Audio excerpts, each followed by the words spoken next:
हम बात कर रहे हैं मैथमेटिकल रीजनिंग की। हम बात कर रहे हैं मैथमेटिकल रीजनिंग में आज क्वांटिफायर की।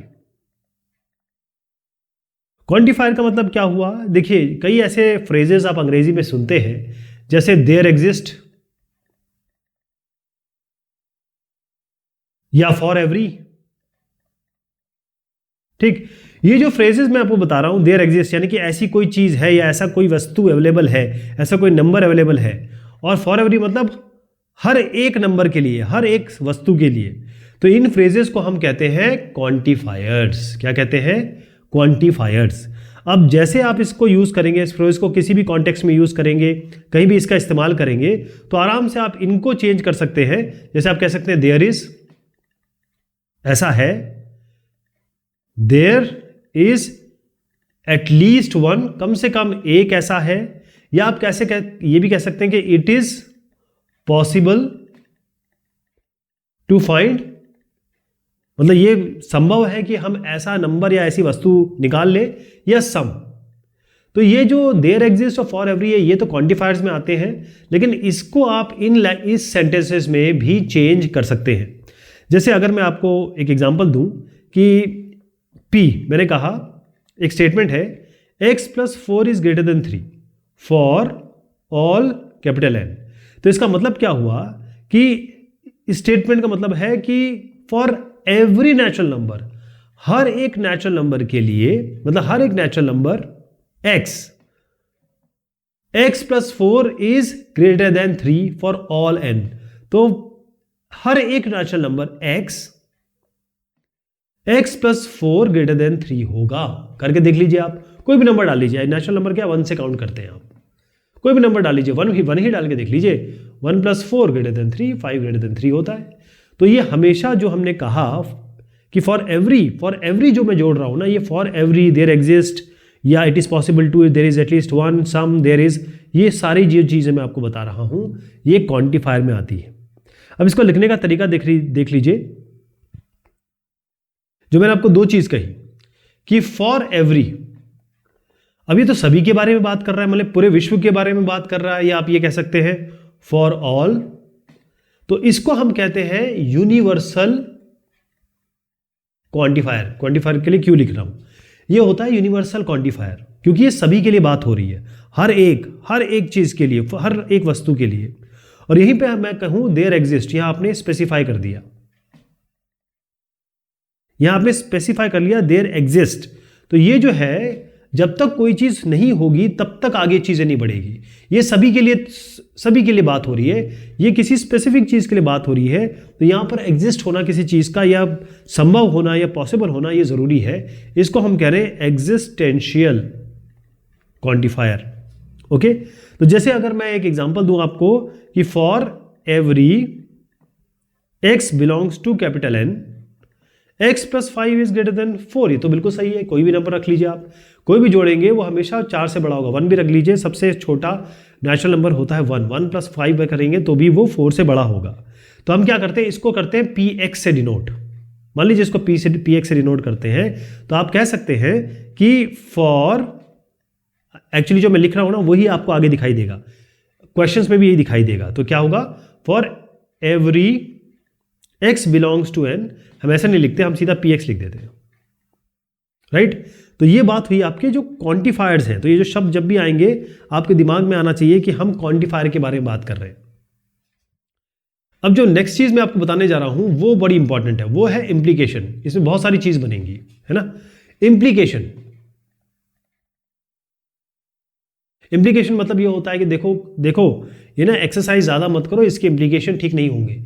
या ये कहे कि भाई ये गलत चीज़, जैसे हम शराब सिगरेट के बारे में बात करते हैं कि ज़्यादा मत लीजिए वरना आपको बड़ी बुरी मौत आपको मिलेगी। तो इंप्लीकेशन होता है। इंप्लीकेशन में कैसे आता है, इफ P देन Q, अगर ये करोगे तो ये हो जाएगा। इसको ऐसे भी कह सकते हैं, P मतलब ये सारे जो बता रहा हूं, ये 1 हो गया, 2 हो गया, ये सारे के सारे इंप्लीकेशन है। P only if Q, P only if Q, यानी मैं छाता ले जाऊंगा तभी जब बरसात होगी। एक और एग्जांपल देख लेते हैं। ये भी आपका इम्प्लीकेशन में आता है। If and only if, if and only if का मतलब क्या है, अगर मेरी सप्लीमेंट्री आई तभी मैं पेपर रीचेक करवाऊंगा। ये आपका क्या हो गया, इफ एंड ओनली इफ। तो ये सारे इम्प्लीकेशन वाले हैं, सारे इम्प्लीकेशन। जैसे बरसात हुई तो ह्यूमिडिटी बढ़ जाएगी, या मैं कहूं इफ x इक्वल्स 4 तो x स्क्वायर बराबर 16, ये तो ठीक है ना। तो मैं इसके आगे इफ लगा देता हूं, यहां देन कर देता हूं, एक ही बात है ना। तो ये इसे हम कहते हैं इम्प्लीकेशन।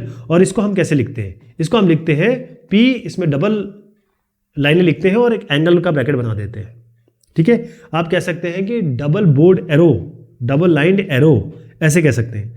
तो इसमें जो P आप देख रहे हैं ना, P imply Q, P imply Q, इसमें P जो होता है, ये P, इसको हम कहते हैं, इसके शब्द हैं, इसको कहते हैं एंटीसीडेंट। क्या कहेंगे, एंटीसीडेंट। और Q को क्या कहते हैं हम, क्योंकि ये कॉन्सिक्वेंट है, ये होगा तो ये होगा, तो कॉन्सिक्वेंट, ठीक है। अब आप देखिए, मैं आपको अलग अलग तरीके से बताने की कोशिश करूंगा कि इसका ट्रूथ और इसका फॉल्स कैसे रिलेट होगा।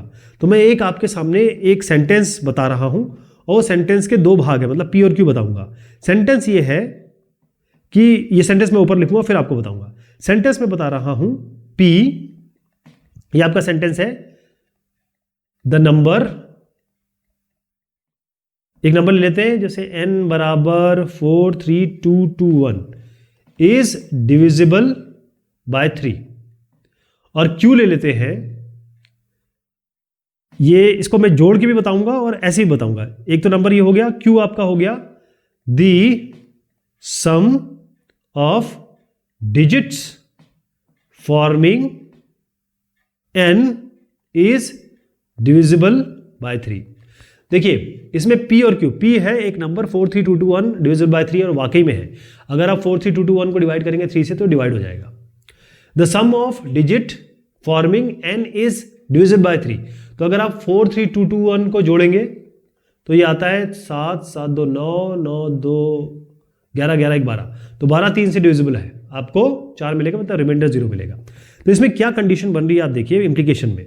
पहली कंडीशन में बता रहा हूं, यदि P और Q दोनों ही ट्रू है तो P इंप्लॉय Q ये ट्रू होगा, ठीक है, क्योंकि ये ट्रू है, ये ट्रू है, तो इसका मतलब यदि P होगा तो Q होगा, ये ट्रू हो गया। सेकंड, यदि P ट्रू है और Q फॉल्स है, तब आप क्या कहेंगे, अगर P ट्रू है और Q फॉल्स है, तो जब ये ट्रू है तो ये फॉल्स क्यों है, तो P इंप्लॉइज Q, ये फॉल्स हो जाएगा। क्लियर। अगर मैं कहूं कि एक नंबर ये डिविजिबल बाय, ये मैंने कहा कि number n 43221 is divisible by 3, if this then the sum of digits n is not divisible by, मैं इसको नॉट कर देता हूं, नॉट डिविजिबल बाय 3, मतलब P को तो मैंने सही रखा, Q में मैंने नॉट डाल दिया जो कि गलत हो गया। तो अगर ये मैं कर दूं P ट्रू है Q फॉल्स है, तो P इंप्लाई Q अपने आप फॉल्स हो जाएगा। इंप्लीकेशन थर्ड है आपका, यदि P फॉल्स है और Q ट्रू है, मतलब आप इसको फॉल्स कर दीजिए, जैसे 43221 है ना, इसमें ऐसा कर लीजिए, इस नंबर को मैं कर देता हूं 43211 कर देते हैं। तो जब ये फॉल्स है, जब ये फॉल्स है तो ये सही कैसे हो सकता है, हो सकता है अगर P फॉल्स है और Q ट्रू है, लेकिन हम तो P इसलिए बता रहे थे क्योंकि Q कैसे आएगा, लेकिन Q अपने आप में अगर सही है, Q को मैंने चेंज नहीं किया, नॉट हटा दिया मैंने, Q अपने आप सही है, इसका मतलब ये है कि P फॉल्स है और Q ट्रू है, तो P इंप्लाइज Q, ये ट्रू होगा, ये सही होगा, ठीक है, समझ में आया आपको। चौथा देखिए, इसमें और एक और कॉम्प्लिकेशन डालता हूं, P भी फॉल्स है और Q भी फॉल्स है, तो आपके दिमाग में आना चाहिए कि P इंप्लाइज Q भी फॉल्स होगा। इसको मैं कर देता हूं 43221, इसको कर देता हूं नॉट डिविजिबल, तो ये फॉल्स होना चाहिए, ऐसा नहीं है। अगर ये फॉल्स है और Q फॉल्स है, मतलब अगर बरसात नहीं होगी तो मैं छतरी नहीं ले जाऊंगा, तो भाई P, तो बात तो सही है ना, P इंप्लाई Q, तो ये ट्रू होता है, ठीक है जी, ये ट्रू होता है।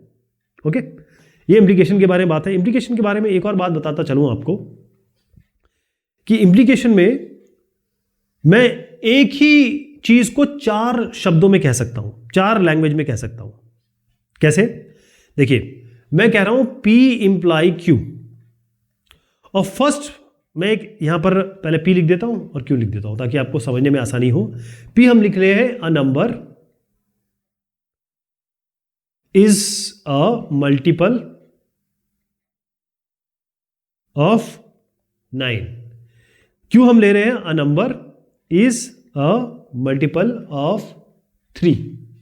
अब देखिए, अगर हम कहें, पहली चीज बोल रहा हूं मैं, फर्स्ट मैं ये कह रहा हूं ये जो P इंप्लाई Q हमने सीखा है वही जो दूसरी लैंग्वेज में बोल रहा हूं वो भी यही बात है। दूसरी लैंग्वेज है P is sufficient, P is sufficient condition of Q, मतलब P काफी है Q के लिए, P ही सफिशिएंट है Q के लिए। इसका मतलब यह है, अगर आप पहली चीज देखें कि अगर एक नंबर मल्टीपल है 9 का तो ये तो सफिशिएंट है कि ये Q जो है वो मतलब जो 3 मल्टीपल बता रहे हैं तो P इंप्लाई कर रहा है Q को। अगर 9 से कोई का मल्टीपल है तो 9 क्या होता है, आप 9 अपने आप 3 × 3 लिख सकते हैं, तो इसका मतलब सीधी सी बात है ये 3 का भी मल्टीपल है। तो अगर हम इसको कहें या इसको करें एक ही बात है। एक और ऐसी चीज कहता हूं जो आपको बिल्कुल सेम ऐसी लगेगी, वो है P only if Q, P only if Q। तो अगर इन दोनों स्टेटमेंट को देखें कि एक number is a multiple of 9, एक number multiple of 9 only if it is a multiple of 3, तो बिल्कुल सही बात है।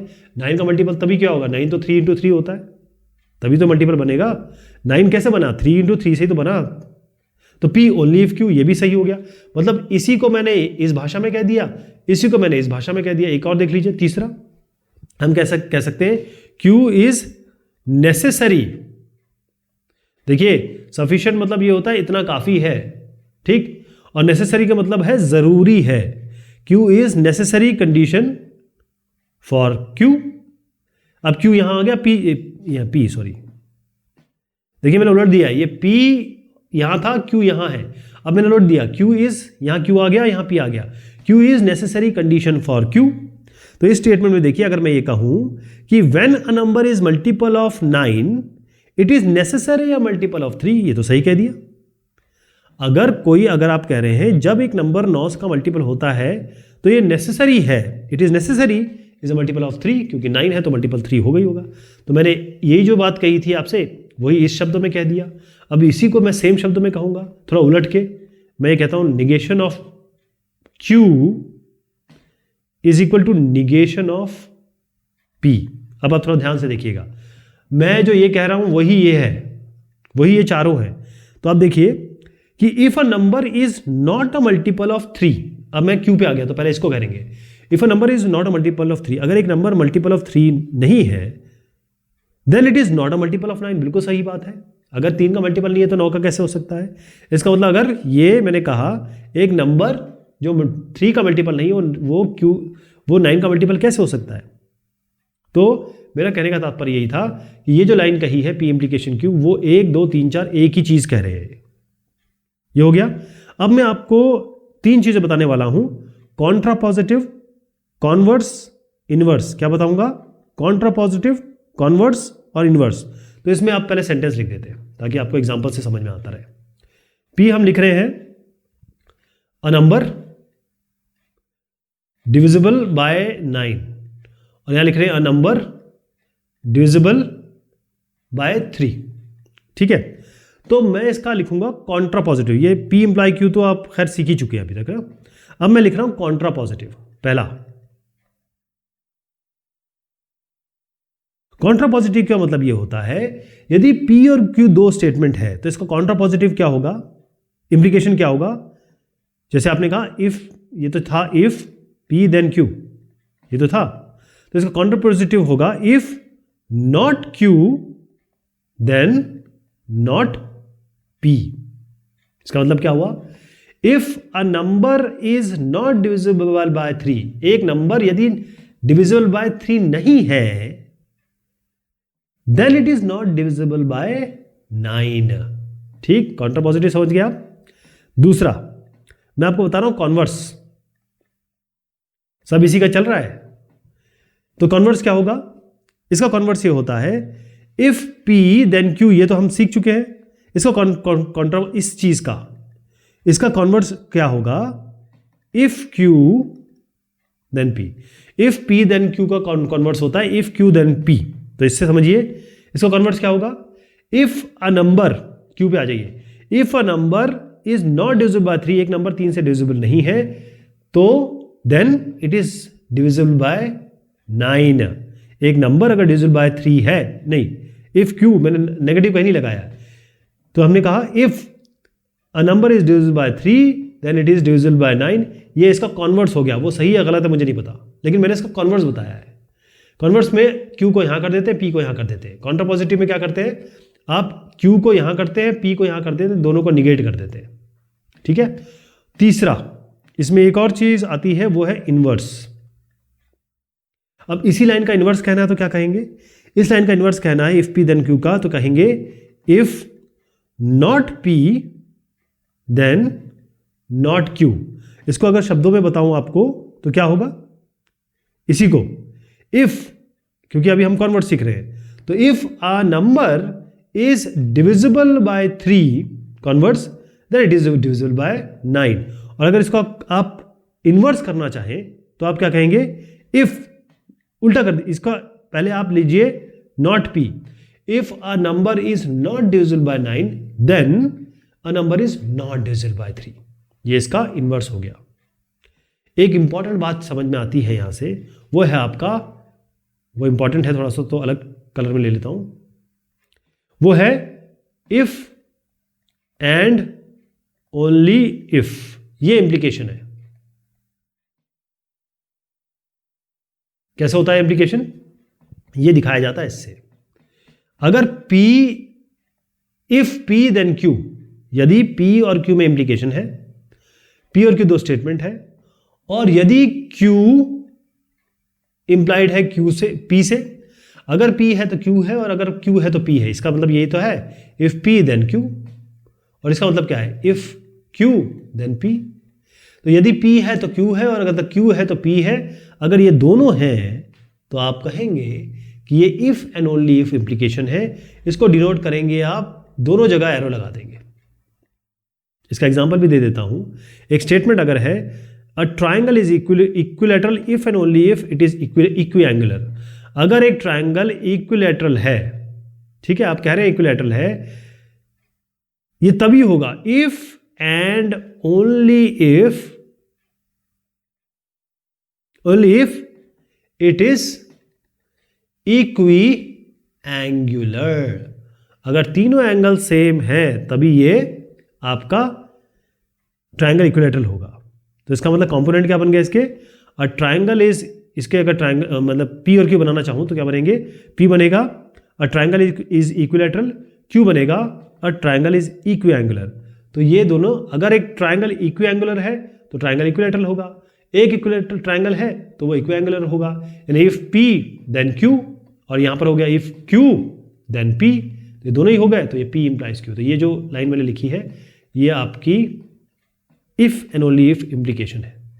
ठीक है साहब, चलिए ये बात हो गई। अब अगली बार हम देखेंगे वैलिडिटी ऑफ स्टेटमेंट। ये बहुत इंपॉर्टेंट है, इसमें एंड और वगैरह सब देखेंगे हम कि वैलिडिटी कैसे चेक करते हैं। मैथमेटिकल रीजनिंग में वैलिडिटी बहुत इंपॉर्टेंट है। लेकिन तब तक के लिए शुक्रिया, मेहरबानी आप सभी की।